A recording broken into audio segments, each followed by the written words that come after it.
Hello and welcome to today's lesson where we're looking at a step-by-step process for setting and enforcing boundaries. Have you ever said yes to something you did not want to do? Maybe you did so because you wanted people to see you as a highly motivated team player. Perhaps you simply didn't want to let people down. Maybe you find it hard to say no. Perhaps you said yes to avoid feeling guilty. If any of these sound like you, then you are not alone. Many people fail to set and maintain appropriate boundaries, leading to problems including low self-esteem and feeling overwhelmed. There's a poem by Robert Frost called Mending Wall, and there's a line in the poem that says, "Good fences make good neighbours." Let's think for a minute about what this means. Imagine both you and your neighbour have large gardens that border each other, but you don't have anything showing the boundary between your two gardens. This could lead to all sorts of problems. You might feel taken advantage of if you saw your neighbour digging a flower bed in what you think is your garden. Likewise, they might be offended if you suddenly appeared from your house shouting at them for digging in your garden when they assumed it was theirs. It's not difficult to see how your neighbourly relationship could break down quickly in such a scenario. However, with the simple addition of a boundary fence, you can avoid these issues altogether. The fence shows you where you can and cannot go and does the same for your neighbour.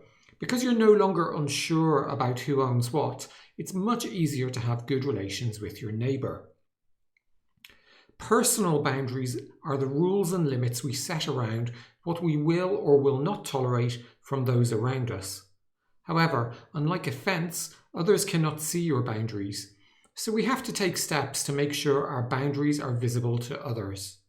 Setting boundaries in the workplace is a form of personal leadership and comes with many benefits, including increasing your self-esteem and helping you feel more authentic, boosting your confidence, creating strong relationships based on mutual trust and respect with your boss and co-workers, avoiding burnout, and creating an improved sense of your identity.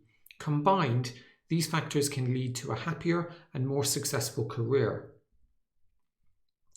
Let's take a look at a simple 4-step process you can use to set boundaries and obtain these benefits. Although this video is from the perspective of setting boundaries at work, you can just as easily use these steps to set personal boundaries. So step 1 is to determine your boundaries. Most people rarely give any thought to their boundaries. And because they haven't clearly defined and articulated them, other people will cross their ill-defined boundaries and they'll get hurt. Now, in this step, you brainstorm your boundaries and develop strategies to enforce those boundaries. In completing this step, you may find that you have lots of boundaries, or you may find you have just one. It doesn't matter how many you find.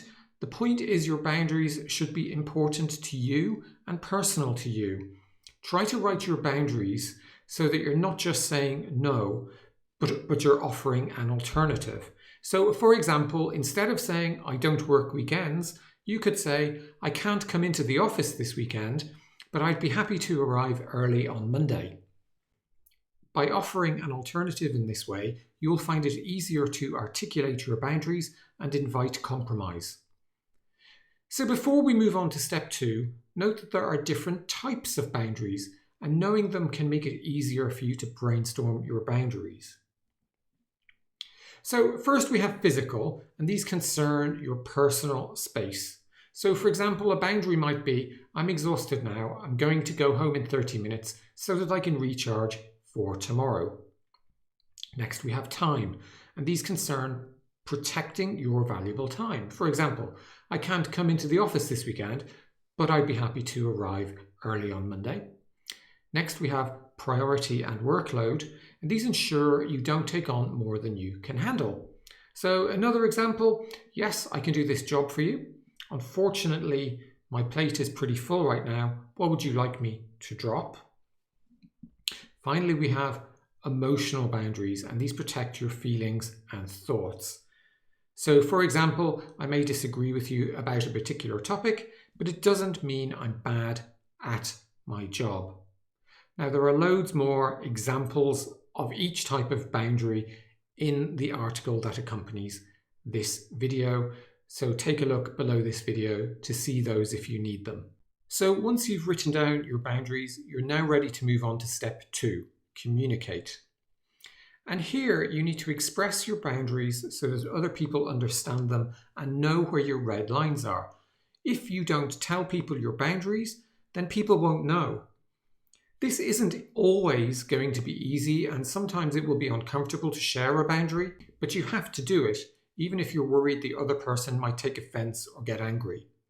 This is really important because most of the time we avoid doing this because we're too worried about what others might think. We're too concerned about creating an awkward or uncomfortable moment or situation. But if you're not expressing your boundaries, then you're not being honest, you're not being truthful, and you're not being authentic.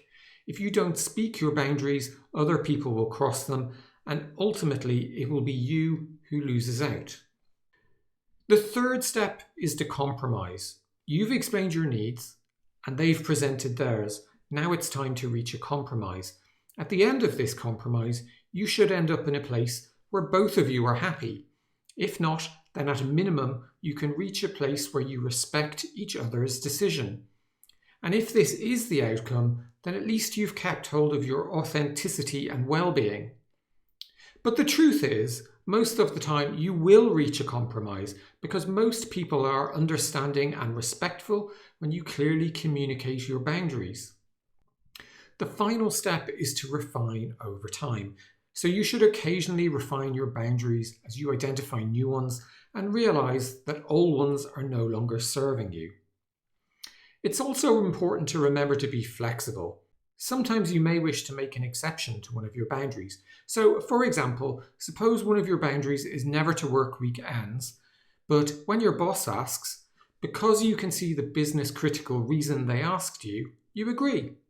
You might say something like, as you know, I don't work weekends as it's my time to prioritize my family. However, this weekend, I will make a one-off exception since it's so important. In this way, although you're crossing your boundary, you are restating it so it's clear to your boss that you won't be crossing this boundary again.